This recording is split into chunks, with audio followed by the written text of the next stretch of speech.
ഈ രാജ്യത്തെ നശിപ്പിച്ചതിൽ ഒന്നാം പ്രതി ജവഹർലാൽ നെഹ്റു എന്ന് പറയുന്ന മുസൽമാനാണ്. എനിക്ക് 5 പേര് നിൽക്കരിക്കും, മനസ്സിലായോ? ഇപ്പോൾ ഈ 10-16 കേസുണ്ടല്ലോ, എനിക്ക് ഭയമുണ്ടോ? ചുമ്മാ എടുക്കട്ടാവ് കേസ്. ഇല്ലാത്ത നുണകളും ഇല്ലാത്ത കഥകളും പറഞ്ഞ് ജനങ്ങളെ ഭിന്നിപ്പിച്ച് തമ്മിലടുപ്പിച്ച് മതകീയമായി വർഗീയമായി വേർതിരിക്കുക. ആ വേർതിരിവിന്റെ ഇടയിലൂടെ അവരുടെ പൊളിറ്റിക്കൽ പ്രൊപ്പഗണ്ടകളെ നടപ്പാക്കിയെടുക്കുക. ഇതാണ് നമ്മുടെ നാട്ടിൽ നടന്നുകൊണ്ടിരിക്കുന്നത്. വൈകാരികമായി അവരെ ഇങ്ങനെ വൈകാരികതയുടെ മേൽ ഉറപ്പിച്ചു നിർത്തിയിട്ട് അവരുടെ ജീവിതവുമായി ബന്ധപ്പെട്ട മുഴുവൻ പ്രശ്നങ്ങളെയും, ജീവൽ പ്രശ്നങ്ങളെ മുഴുവനും അതിന്റെ പിന്നിലൂടെ മൂടിക്കളയാ. മറ്റു ചർച്ചകളൊന്നും വരരുത്. ഇവരെല്ലാ കാലത്തും വൈകാരികമായി ഈ വിഷയം ചർച്ച ചെയ്തുകൊണ്ടിരിക്കും. ഒരിക്കൽ NRC, അടുത്തത് CAA, അതിനപ്പുറത്ത് ഹലാല്. ഓരോ ദിവസവും പുതിയ പുതിയ വിവാദങ്ങൾ സൃഷ്ടിക്കുന്നതിന്റെ പിറകിൽ വ്യക്തമായ രാഷ്ട്രീയ അജണ്ടകളുണ്ട്. മനുഷ്യരെ തമ്മിലടിപ്പിക്കാനുള്ള തത്വശാസ്ത്രങ്ങൾ പ്രവർത്തിക്കുന്നുണ്ട്. അള്ളാഹു നമ്മുടെ നാടിനെ കാത്തുരക്ഷിക്കുമാറാകട്ടെ.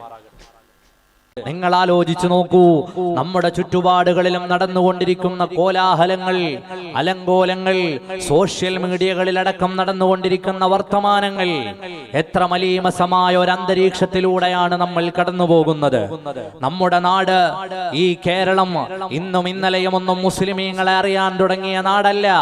കാലങ്ങൾ ഇത്രയും ഈ മണ്ണിൽ കടന്നു വന്ന പ്രവാചകരുടെ കാലം മുതൽ എല്ലാവരെയും കൂട്ടിപ്പിടിച്ച് സഹിഷ്ണുതയുടെ വക്താക്കളായി കടന്നു വന്ന മുസ്ലിമീങ്ങൾ, ഈ രാജ്യത്തെ ഭരിക്കാൻ ഭാഗ്യം കിട്ടിയവരിൽ മുസ്ലിമീങ്ങളായ ഭരണാധികാരികളുണ്ട്.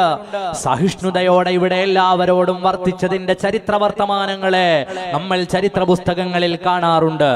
എന്നാൽ നിങ്ങൾ നോക്കൂ, ആ മുസ്ലിമീങ്ങളും ഹൈന്ദവരും ക്രൈസ്തവരും എല്ലാം അടങ്ങുന്ന വലിയൊരു സമൂഹമാ സമാധാനത്തോടെ ജീവിക്കുന്ന ഒരു സ്ഥലത്ത്, ശാന്തിയോടെ അവരെല്ലാവരും താമസിക്കുന്ന ഇടത്ത് പരസ്പരം അവരെ തമ്മിലടിപ്പിക്കാൻ നുണക്കഥകൾ പറഞ്ഞുകൊണ്ടുവരുന്ന കാലത്താണ് നാം ഓരോരുത്തരും ജീവിച്ചു കൊണ്ടിരിക്കുന്നത്. നമ്മുടെ സമൂഹത്തിന്റെ നടുത്തളത്തിൽ വർഗീയതയുടെയും വിദ്വേഷത്തിന്റെയും വിത്ത് വിതറുന്നവരെ തീരുമാനമെടുത്ത് കൈകാര്യം ചെയ്യേണ്ടത്, തീരുമാനം കൈക്കൊണ്ട് സമൂഹത്തിൽ നിന്ന് അകറ്റി നിർത്തേണ്ടത്, നിയമപരമായി അവരെ നിയമപ്രകാരമുള്ള ശിക്ഷാവിധികൾ കൊടുത്ത് സമൂഹത്തിൽ അവർ വിതറുന്ന വിഷങ്ങളിൽ നിന്ന് ഈ സമൂഹത്തെ രക്ഷിക്കേണ്ടത് ഇവിടുത്തെ ഉത്തരവാദിത്തപ്പെട്ടവരുടെ കടമയാണ്. എന്റെ പ്രിയമുള്ളവരെ, നമ്മൾ അത് ആലോചിക്കേണ്ട വിഷയമാണ്. വിശുദ്ധമായ ഇസ്ലാം ലോകത്തിന് സമ്മാനിച്ചതെന്താണ്? ഇന്ന് നടക്കുന്ന നുണപ്രചരണങ്ങളുടെ മുഴുവനും മറുപുറം എല്ലാ കാലത്തും സത്യത്തെ മാത്രം ലോകത്തോട് വിളിച്ചു പറഞ്ഞു വിശുദ്ധമായ ഇസ്ലാം വിളിച്ചു പറഞ്ഞ സത്യമാണ് ലാ ഇലാഹ ഇല്ലല്ലാഹ്. വിശുദ്ധമായ ഇസ്ലാം ലോകത്തോട് വിളിച്ചു പറഞ്ഞു. ആ സത്യത്തിന്റെ സന്ദേശം എല്ലാ ജനങ്ങളുടെയും ഹൃദയാന്തരങ്ങളിലേക്ക് ഇറങ്ങുകയാണ്. മനുഷ്യരെ, നിങ്ങൾ ഒന്നാണ്. നിങ്ങളുടെ ഉമ്മയും വാപ്പയും ഒരു പിതാവിൽ നിന്നും ഒരു മാതാവിൽ നിന്നും വന്നവരാണ്. നിങ്ങൾ പകുത്തുവെക്കപ്പെടേണ്ട മനുഷ്യരല്ല. ഇന്നാ ഖലഖനാകും മിൻ ദഖരിൻ വ ഉൻസാ. എല്ലാ തരത്തിലുമുള്ള വേർതിരിവുകളെ വിശുദ്ധമായ ഇസ്ലാം പൊളിച്ചു കളയുകയാണ്. ഇവിടെ എല്ലാ മനുഷ്യരും സമമാണ്. അല്ലാഹു സുബ്ഹാനഹു വ തആലയുടെ പ്രഖ്യാപനമാണ്. മക്കത്തുൽ മുകറമയിൽ പ്രവാചകരുടെ പ്രഖ്യാപനമാണ്. ഓ മനുഷ്യ,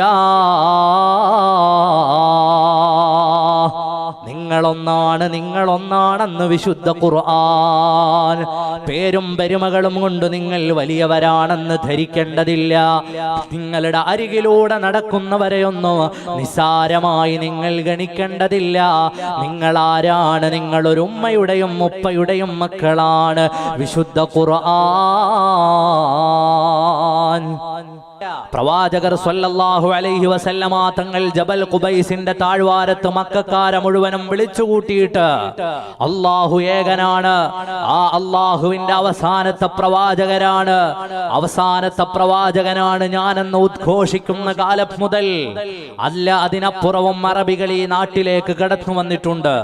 പ്രവാചകർ സ്വല്ലല്ലാഹു അലൈഹി വസല്ലമ തങ്ങളുടെ അധ്യാപനങ്ങളെ ലോകം നെഞ്ചേറ്റുന്നതിനും എത്രയോ കാലം മുമ്പ് നമ്മുടെ തീരങ്ങളിൽ വന്നിറങ്ങിയ അറബികളെ സംബന്ധിച്ച് നമ്മുടെ നാടിന്റെ ചരിത്രം പറയുന്നുണ്ട്. ബൈത്തുൽ മുഖദ്ദസിന്റെ പുനർനിർമ്മാണം നടത്തുന്ന കാലത്ത് നല്ല തടികൾ തേടി അറബികളായ വ്യാപാരികൾ നമ്മുടെ തീരങ്ങളിൽ വന്നതിന്റെ ചരിത്രം നമ്മൾക്ക് പറയാനുണ്ട്. ആ സമയത്തെല്ലാം എല്ലാത്തിലുമുപരി പ്രവാചകർ സ്വല്ലല്ലാഹു അലൈഹി വസല്ലമ തങ്ങളുടെ അധ്യാപനങ്ങൾ ആരംഭിച്ചു.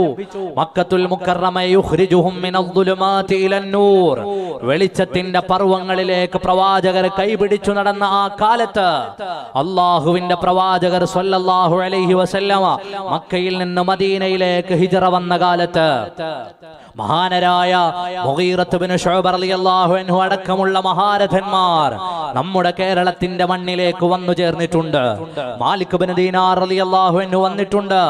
കേരളം മുസ്ലിമീങ്ങളെ അറിയുന്നത് ഇന്നോ ഇന്നലെയോ അല്ല. മഹാന്മാരായ അസ്ഹാബു റസൂലില്ലാഹ് സ്വല്ലല്ലാഹു അലൈഹി വസല്ലമ തങ്ങളുടെ തിരുനബി അനുയായികളുടെ പാദമുദ്രകൾ പതിഞ്ഞ ഇടമാണ് നമ്മുടെ നാട്. ഇന്ത്യ രാജ്യത്തേക്ക് സ്വാത്വികരായ സൂഫി വര്യന്മാർ കടന്നു വന്നിട്ടുണ്ട്. നമ്മുടെ നാട്ടിലേക്ക് കടന്നു വന്ന അവരെല്ലാം സഹിഷ്ണുതയുടെയും സമാധാനത്തിന്റെയും വക്താക്കളായി ഈ രാജ്യത്തെ മുഴുവനും ചേർത്തു പിടിച്ചിട്ടുണ്ട്. മഹാന്മാരായി നമ്മുടെ മസാറുകളിൽ മറപ്പെട്ടു കിടക്കുന്നവരുടെ എല്ലാം അരികിലേക്ക് നിങ്ങൾ നോക്കൂ. നമ്മുടെ മുമ്പിൽ കിടക്കുന്ന പ്രിയപ്പെട്ടവർ അല്ലാഹു സുബ്ഹാനഹു വ തആലയുടെ ബഹുമാന്യരായ ഔലിയാക്കളിൽപ്പെട്ടവർ, അല്ലാഹുവിന്റെ റസൂലിന്റെ കുടുംബത്തിൽപ്പെട്ടവർ. അവരുടെ മസാറിലേക്ക് ശാന്തി തേടി വരുന്നവർ ആരൊക്കെയാണ്?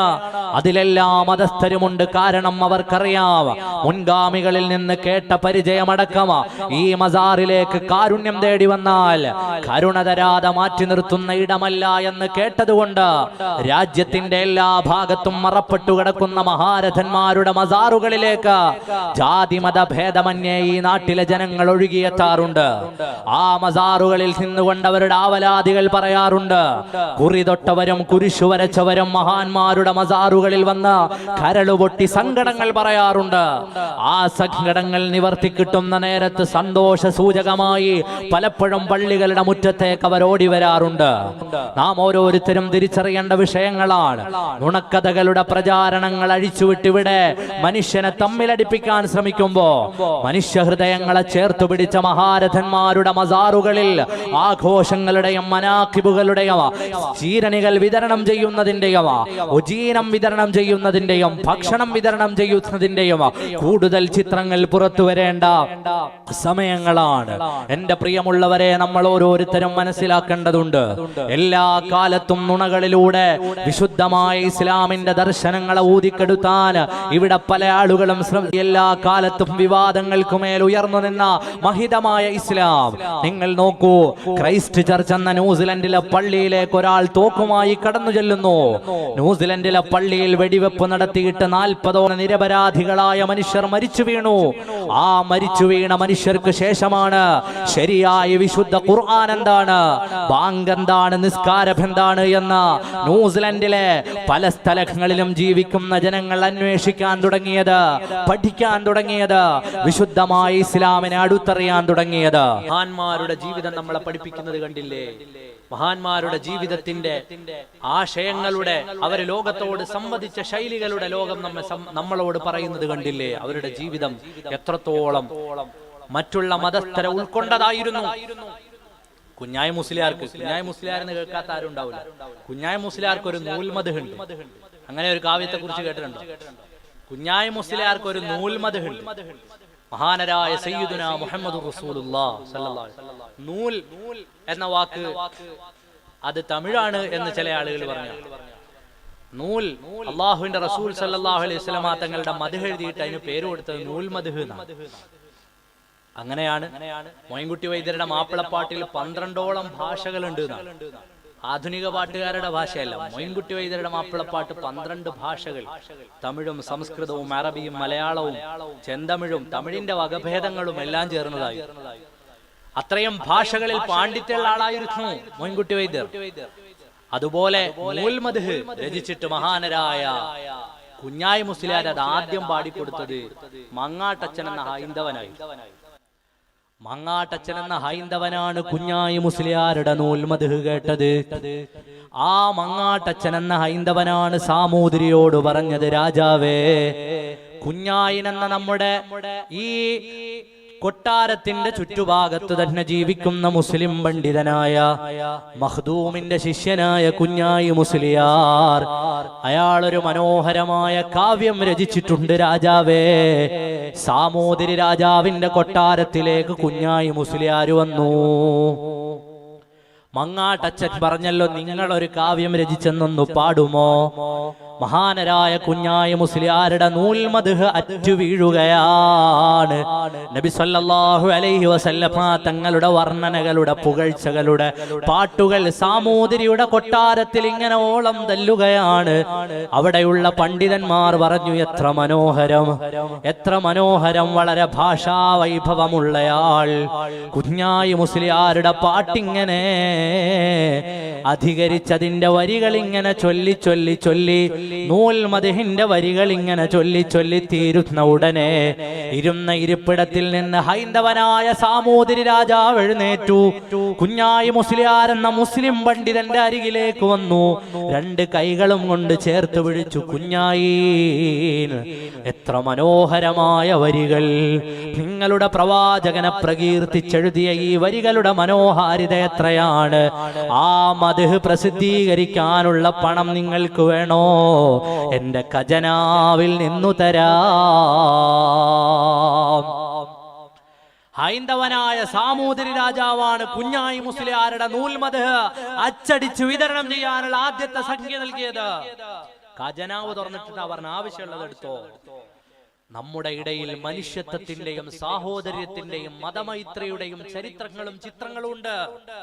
ഇന്നലകളിൽ നമ്മൾ പരസ്പരം സന്തോഷത്തോടെ ജീവിച്ചവരാണ്. ആ നമ്മളെ തമ്മിലടിപ്പിക്കാൻ, നമുക്കിടയിൽ വൈരാഗ്യങ്ങൾ ഉണ്ടാക്കാൻ, അതിന്റെ മറവിലൂടെ നമ്മൾ അനുഭവിക്കുന്ന സാമൂഹിക പ്രശ്നങ്ങളെ മറച്ചുപിടിക്കാൻ നടക്കുന്ന ശ്രമങ്ങളെ ഒറ്റക്കെട്ടായി സമൂഹം പ്രതിരോധിക്കേണ്ടതുണ്ട്.